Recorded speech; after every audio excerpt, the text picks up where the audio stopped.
So how do we heal an anxious attachment style? This video is for so many of you. I know that most of the people who follow my content have identified themselves of having somewhat of an anxious attachment style. And so many of the people that I've coached are experiencing anxiety in their relationships. And you found me and I found you probably because you resonate with my experience and you know that on some level I've experienced the same thing. Most of my adult life, from my teenage years up till very recently, I experienced having really bad anxiety in relationships. I was always the one who was chasing, fixing, people pleasing, and trying to figure out what was wrong with me. Why do I feel like this in relationships? And sometimes historically I was also avoidant. So I kind of flipped between both, but predominantly I was anxious. And you could say I was fearful avoidant, but mostly anxious in relationships. And I've known things that have massively helped me. And I want to share these with you because I know that they can help you too. And just understanding a lot about the anxious attachment can really help settle it and make you go, oh, I see, I get it, I know what to do now, okay? So one of the things I see over and over and over and over again is that people identify with having an anxious attachment and they think that that's just them. They think I'm just anxious in relationships, when actually what's happening is that you're responding normally to below par communication or your basic needs not being met in a relationship. That's what's happening most of the time. Most of what I see is that the anxiety that people are feeling is completely appropriate based on the dynamic that's coming up in a relationship. I see that a lot, okay? I also see that when someone goes into a relationship that's secure, that their past experience talks to them and they think that they're going to experience it again with a safe partner. And so the reason why this happens, especially this first case, is that you found yourself over and over and over again in a situation where you're with someone who is pulling away, they're hot and cold, they're not communicating properly, they're immature. Whatever it is that's bringing up anxiety in you, you've experienced it so many times that you've started to think there's something wrong with you. But actually, the reason why you found yourself in this situation so many times is because it's familiar. I know you've heard this before, but let me explain it again. When you were younger, those basic needs of being seen, being heard, your feelings mattering were not met as often as they needed to be to create a secure attachment. This is usually what has happened. Or there was a massive rupture in your relationship with a primary caregiver, which wasn't adequately repaired. So most of the time what we needed was someone to go, are you okay? Is there anything that you need to talk about? You feel sad, don't you? And that makes sense that you feel sad. And I'm here for you. And we don't have to rush it. We can just let it be. This is what we needed. But we didn't often get it because our parents were busy. They were preoccupied. Maybe they weren't there. Maybe there was chaos. Maybe there was a lot going on. And sometimes very well-meaning parents didn't sit down and acknowledge these feelings of sadness or grief or loss or longing or whatever, because on some level they thought that if they did that, it would make them worse. It would make you feel worse, when actually the opposite would have been true. Whenever we acknowledge and validate feelings and give a name to it, often they diminish because they've been seen. And where we didn't get that, we're running around with an uncomfortable feeling in our body that can't be resolved. And so that conflict doesn't have that resolution. And so we're always looking out there for the circle to complete, which is why we find ourselves over and over and over again in a setting that is familiar to our nervous system, right? It's just a pattern of behavior, what we know. Yeah. And so one of the best things that you can do to heal your anxious attachment style is seek out safe people, spend time with people who you go, I can be myself. Yeah, even with friends, even with people that, you just feel like they're there and you're there and you don't have to try. It's just easy. It's like breathing. And some of you might be thinking, well, I don't have anyone like that in my life. And that's also normal too, again, because you've sought out the familiar. So taking a leap into the unknown means seeking out places where you're likely to meet people who make you feel safe, right? So this can be by joining groups with people with familiar interests, and you might already know or have in mind some people in your life where you really feel like, oh, I can really relax with these people. I feel safe. I feel good. I feel seen. I can say anything. People don't generally judge me. If there's a conflict, we can resolve it. That conflict resolution is really important. So if there's a difference in opinion, it doesn't turn into a huge argument that pulls everybody apart, because there's a healthy repair. That repair being modeled to by our parents was also really important. That helps build that secure attachment, because it helps us to be able to see that whenever I have a feeling, it's safe for me to express it, because I know that there will be a resolution in the end, and that we'll find a place of connection after those emotions have been felt and experienced. And often a lot of us didn't get this. So what we've got to do is seek out healthy relationships. A lot of the time people start in a healthy place, which is therapy or just coaching or just being with someone that you feel that you will be able to express yourself with. So this is a really good reason to go to therapy, okay? That's what I did. I went to therapy to try and to learn about myself, to understand myself, to be seen. And it really helped me just, if nothing else, to be seen and heard. Okay. And it is one of the massive things that I think people get out of my Conscious Creators Masters Academy as well. Being seen not just by me, but by a small group of people who really share and see this experience of you expressing your feelings and your truth. It's so powerful. For me, the first time I experienced this was in therapy, but also I went to Any Addicts Anonymous, because I felt like I was addicted to my phone, and I was addicted to online shopping, and I was addicted to so many things that were me seeking external validation. So I went to Any Addicts Anonymous, and the experience of just being seen and being human in a group was just incredible. And it is one of the reasons why I created the Conscious Creators Masters Academy. But anyway, this experience of being seen is really important. Another thing that you get from therapy is being able to put the pieces together of how you ended up being the way that you are, so that you can have compassion for yourself and, like I say, the people who were part of the puzzle in creating you to be the way that you are, because it's a co-creation at the end of the day. And this isn't to blame anyone, it's just to make sense of it. But when we know something, it doesn't necessarily change anything. This is why people stay in therapy for years and years and years saying, I'm not getting anywhere. It's because what's not happening is the action and the new behavior that has to take place. So once you start to understand who you are more and you start to feel validated in your experience, it's much easier then for you to validate yourself. You internalize this experience, which is what we needed to do in childhood, which is what we're now doing now, right? Learning that our feelings matter, they make sense. And one of the things I always say to myself is, it makes sense that I feel like this. No matter what I feel, it makes sense. Even if I don't understand the reason, I know it makes sense. And this helps me to validate my experience. But we learn best to validate our experience through having the experience of being validated. This is why I don't really like that phrase, well, you've got to validate yourself. But the thing is, you can't learn to validate yourself until you've had the experience of being validated, because we internalize these experiences. So we seek out those, right? And in doing that, then you're able to better express your feelings and your needs in relationships. You don't feel so crazy for having a feeling or a need, because it's so normal to you now, because you've experienced the experience of being validated for having a feeling and a need. And people saying, yeah, that makes sense that you feel like that. And of course, how can I help you? And yes, we can resolve this disagreement or this conflict.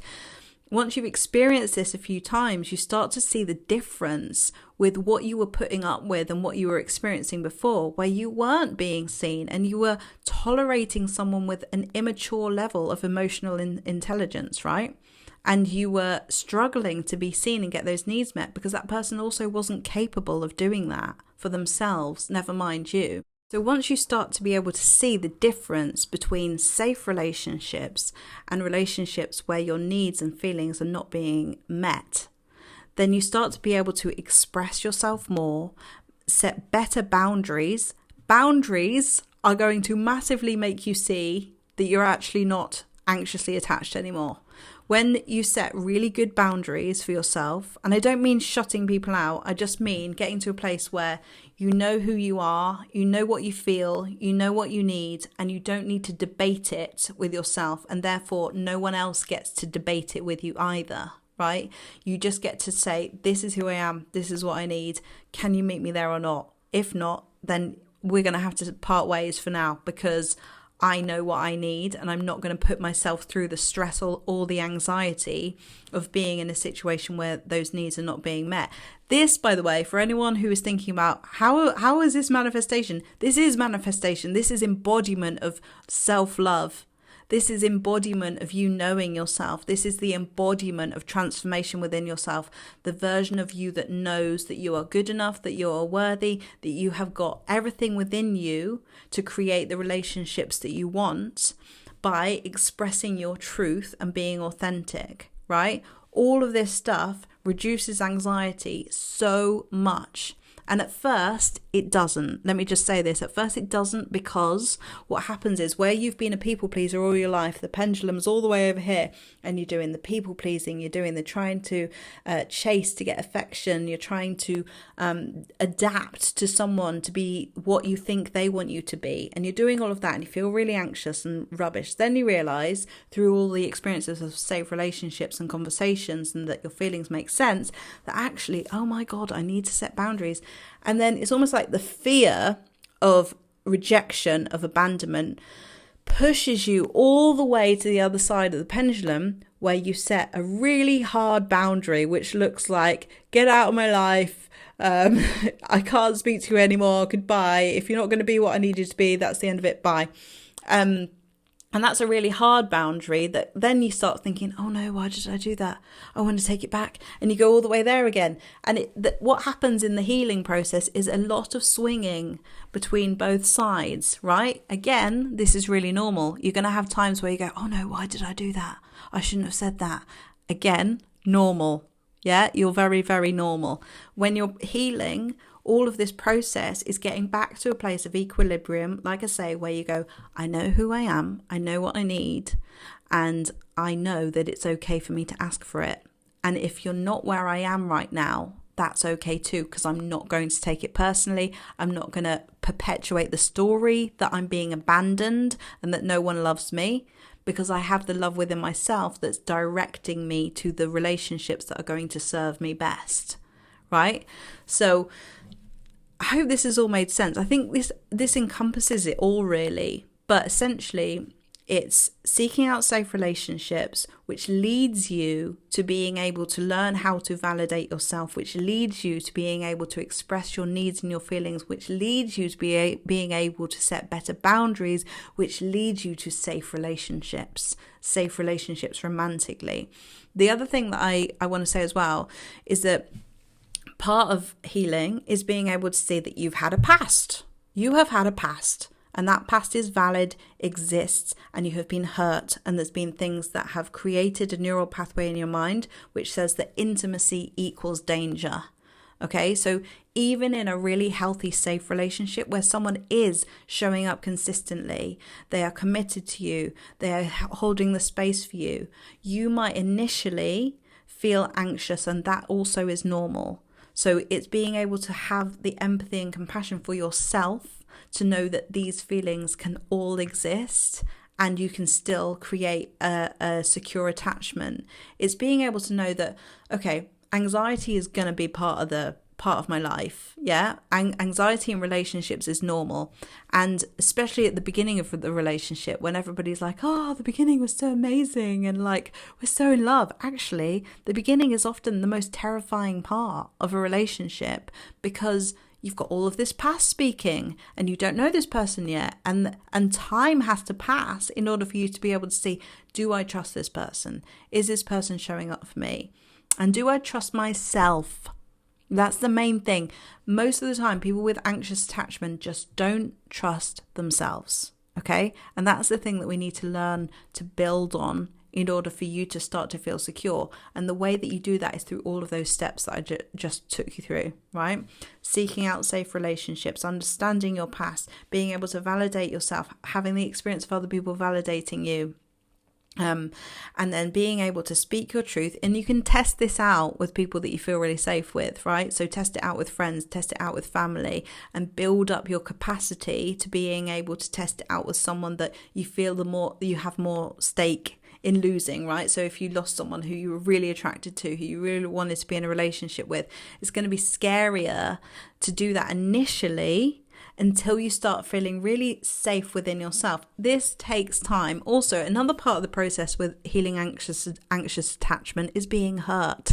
I know that this is a really crappy part of the process, but in order for us to see our own patterns, we sometimes need to be hurt along the way for us to be able to make a different decision. Oh, this is interesting. I've got this mirror here and it says, oh, it's all backwards there, but it says, you repeat what you don't repair. And it's a mirror. It's quite cool, isn't it? But that's essentially what happens. You repeat what you don't repair. And that is also to, I'm not saying that it's all on you, because a lot of the time people who are anxious in relationships historically have had the experience of feeling like they are responsible for the health of the relationship. Often they were the ones that repaired the relationship with their parents, or they were the one that held the family together. They were the glue for the mum and dad or whatever.